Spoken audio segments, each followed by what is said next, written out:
We believe that the Australian government should cease its support for the Indonesian military. The Green Party of Aotearoa New Zealand would like to say that we are with you, we support you in your call for freedom for West Papua. We're here to support the West Papuan independence movement and learn more about it. Isu Papua tak bisa dilihat hanya dari kacamata ketimpangan.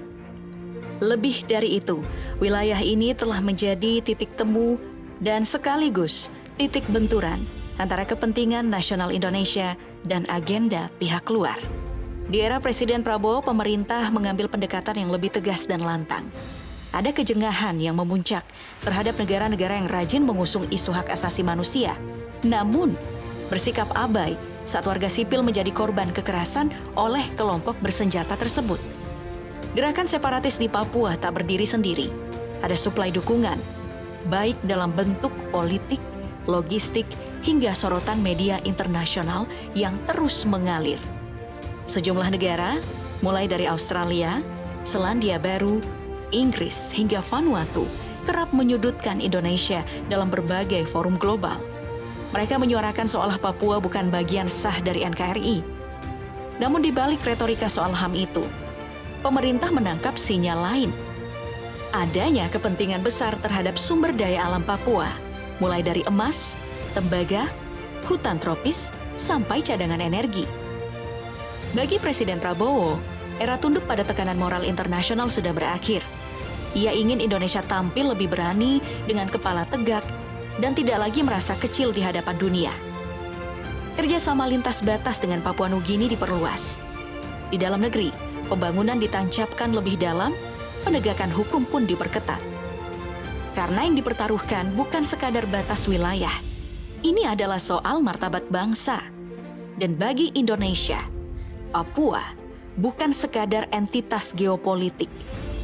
Ia adalah bagian utuh dari tanah air yang akan tetap dijaga apapun konsekuensinya.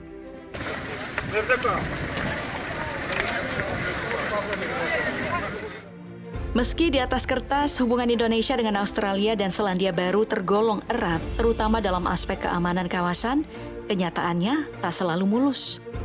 Perjanjian Lombok di tahun 2006 sebenarnya jadi pijakan kokoh kerjasama strategis dua negara.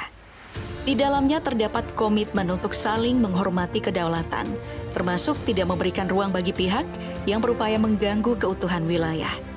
Namun, dinamika politik dalam negeri Australia dan Selandia Baru kerap menghadirkan suara-suara sumbang soal Papua.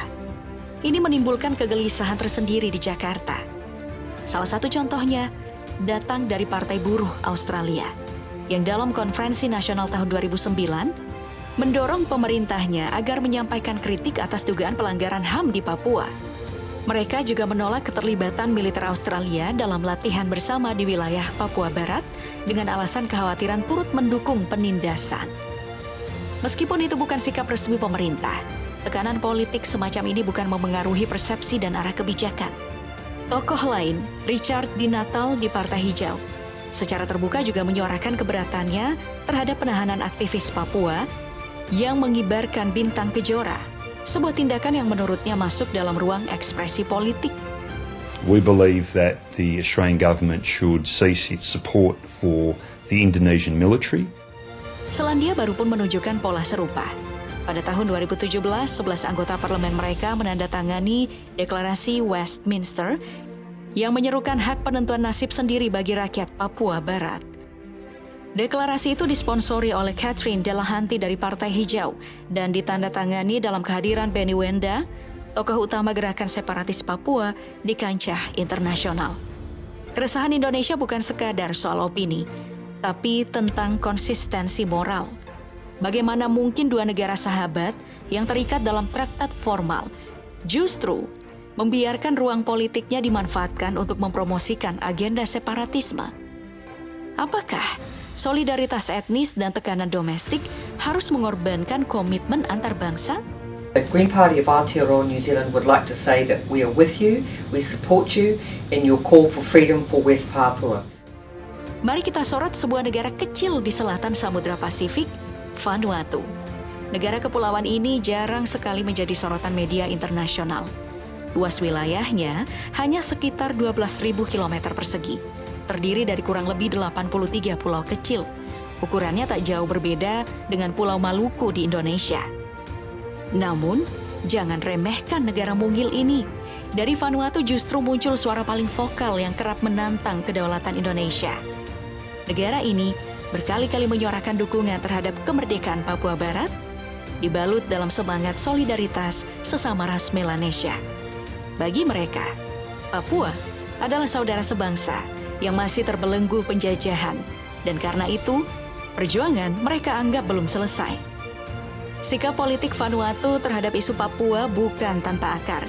Setelah meraih kemerdekaan dari kolonialisme Inggris dan Prancis pada 1980, pemimpin pertama mereka, Walter Linney, menegaskan bahwa kemerdekaan Vanuatu belumlah sempurna selama masih ada wilayah Melanesia yang belum bebas, dan Papua Barat termasuk di dalamnya. Semangat itu terus diwariskan ke generasi berikutnya. Dukungan Vanuatu terhadap Papua juga tidak berhenti di tataran simbolik. Mereka secara terbuka mendukung gerakan pembebasan Papua Barat atau ULMWP yang digawangi oleh Benny Wenda, seorang figur yang hidup di pengasingan namun memimpin kelompok yang kerap melancarkan kekerasan di wilayah Papua. Bahkan Vanuatu hadir dan terlibat langsung dalam pembentukan ULMWP sekitar 6 tahun silam. Ini jelas menunjukkan keberpihakan, bukan sikap netral. Tak hanya itu, negara ini juga aktif menyuarakan isu Papua di forum internasional. Sedikitnya 5 kali mereka membawa topik pelanggaran HAM di Papua ke sidang umum PBB. Nah, yang terbaru terjadi pada tahun 2021 ketika Perdana Menteri Bob Lohman mendesak agar dilakukan penyelidikan menyeluruh, bahkan meminta Komisaris Tinggi HAM PBB untuk turun langsung ke Papua. That this single country continues to have excessive and unhealthy obsession about how Indonesia should act or govern itself. Meski hubungan Indonesia dan Inggris telah terjalin selama lebih dari 7 dekade dengan kolaborasi di berbagai bidang seperti ekonomi, pendidikan, pertahanan hingga teknologi, bukan berarti semuanya berjalan tanpa ganjalan. Di balik kemitraan yang tampak harmonis itu, tersimpan kegelisahan yang cukup beralasan. Munculnya sikap inkonsisten dari sebagian elit politik Inggris dalam menyikapi isu Papua. Salah satu momen yang paling mengundang perhatian terjadi pada tahun 2016. Saat itu, Jeremy Corbyn, ketua Partai Buruh, secara terbuka menyerukan agar Papua Barat diberi kesempatan untuk menentukan nasib melalui referendum kemerdekaan. Menurutnya, rakyat Papua belum mendapatkan hak-hak dasar mereka selama proses dekolonisasi. Corbyn menyebut dukungannya sebagai bentuk pembelaan terhadap hak asasi manusia. Tak hanya berhenti di situ, ia bersama sejumlah mantan anggota parlemen dan tokoh agama di Inggris mendirikan organisasi bernama International Parliaments for West Papua, sebuah forum yang secara terang-terangan mengusung narasi separatisme. Tensi politik makin memanas ketika Dewan Kota Oxford pada tahun 2019 memberikan penghargaan Freedom of the City kepada Benny Wenda, tokoh separatis Papua yang selama ini aktif berkampanye memisahkan Papua dari Indonesia. Yang membuat situasi makin kompleks, Wenda telah diberi suaka oleh pemerintah Inggris dan menjalani kehidupan nyaman di sana. Sementara kelompok yang mengusung agenda serupa di Papua kerap melakukan kekerasan, bukan hanya terhadap aparat, tapi juga warga sipil, tenaga kesehatan, dan guru-guru yang mengabdi di pedalaman. Pemerintah Indonesia langsung bereaksi keras. Keputusan Dewan Kota Oxford dikutuk, dianggap sebagai bentuk pembiaran terhadap propaganda yang mengancam kedaulatan. Beruntung, pemerintah pusat Inggris segera meluruskan posisi resmi mereka. Mereka menegaskan bahwa penghargaan itu bukanlah sikap negara dan menyatakan kembali komitmen mereka bahwa Papua adalah bagian sah dari wilayah Indonesia yang tak bisa diganggu-gugat. Namun tetap saja, ruang politik yang terbuka untuk suara-suara semacam itu, meskipun bukan kebijakan negara secara tidak langsung memberi nafas bagi agenda separatis yang bertentangan dengan semangat persatuan dan hukum internasional. Dari sudut pandang Indonesia, bila Inggris benar-benar menghormati nilai-nilai dalam hubungan bilateral dan menjunjung tinggi stabilitas, maka sikap mereka seharusnya konsisten. Mendukung kedaulatan, bukan memberi panggung pada narasi usang yang telah selesai secara sejarah dan hukum.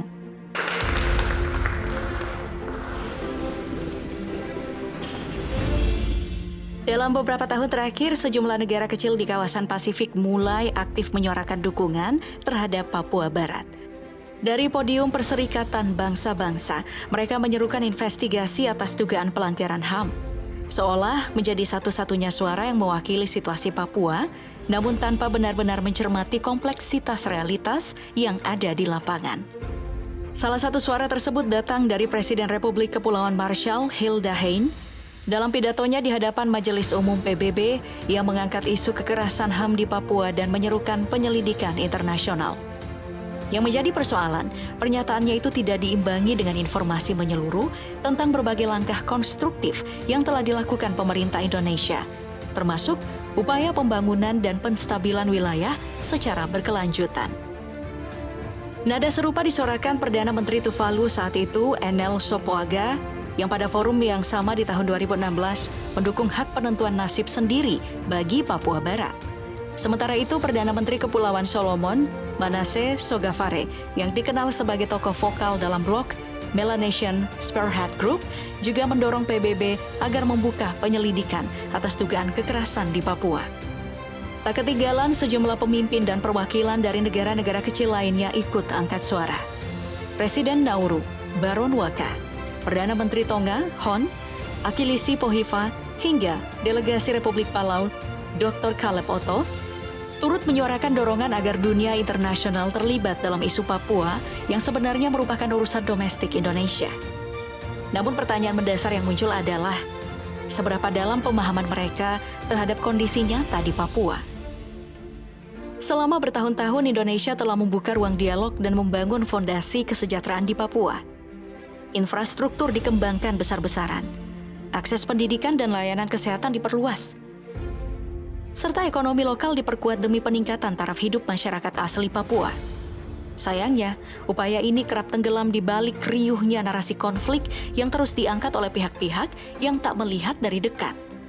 Dukungan simbolik dari negara-negara Pasifik mungkin tidak langsung mengubah arah diplomasi global, namun jika dibiarkan tanpa klarifikasi, bisa menciptakan preseden bahaya. Apalagi ketika isu kedaulatan negara dipermainkan dalam forum internasional atas dasar informasi yang setengah matang atau bahkan bias. Ironisnya, mereka yang bersuara dari kejauhan seringkali tak menyaksikan langsung siapa yang sebenarnya menciptakan teror di Papua. Bukan negara, melainkan kelompok separatis bersenjata yang justru menyasar warga sipil, tenaga medis, guru, dan aparat keamanan, mereka yang seharusnya dilindungi. Indonesia tentu menghargai semangat solidaritas regional. Namun solidaritas semestinya tidak digunakan untuk membenarkan gerakan separatis. Dukungan yang tak berakar pada pemahaman nyata justru beresiko memperkeruh suasana, memperpanjang luka, dan mengaburkan perjuangan masyarakat Papua yang ingin maju bersama dalam bingkai Indonesia yang utuh.